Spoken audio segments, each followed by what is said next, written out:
Dahil viral ngayon guys ang pagkain sa Malabon, punta tayo ng Malabon para mag food trip. Ito nga, punayin natin yung karinderya ni Aling Melis dahil kilala ito sa mechado at sa tortang limasag guys. Makikita nga pala ito sa number 10A Bonifacio Street, Malabon. Kaya nga guys, inuna natin yan. Tsaka sinunod naman natin itong Dolores Kakanin. Ito guys, original. Ang sarap ng kakanin nila dito. Ayan, may iba't ibang laki ng bilao.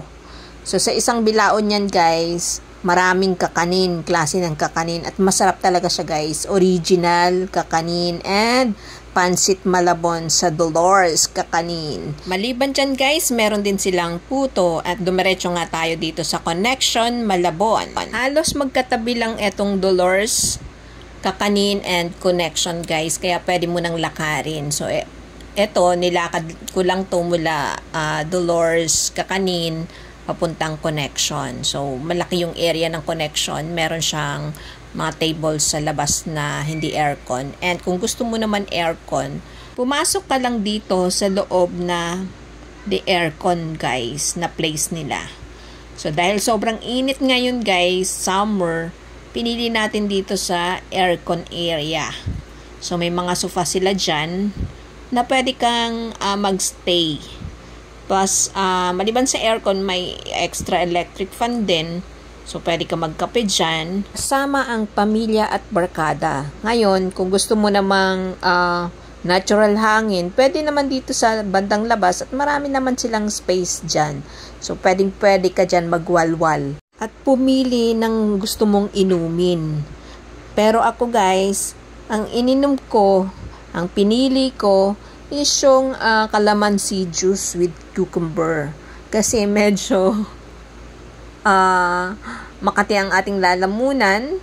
Kaya yan yung ininom natin. Yung calamansi with cucumber. Tapos nagpizza tayo na lang guys kasi kaya namang hindi bumili guys, diba? Kahit busog na busog ka na. So eto guys, may mga snacks sila dito. May available almusal din sila.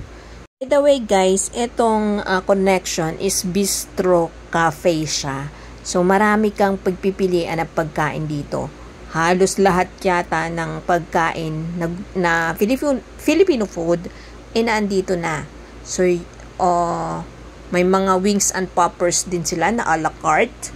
Tapos meron din silang meals na only rice na 188 lang yon. So, unlimited chicken and may mga packages sila na pangmaramihan din guys, and meron din silang pang events, big events. So, pwede kang mag-avail dyan. Syempre, hindi mawala yung mga wine and yung mga inumin. So, pwede kang mamili dyan. So, meron din silang coffee, fraps, and marami pang iba. So, yun nga, may pizza din and cakes. So, yun lang guys. Thank you so much and happy eating.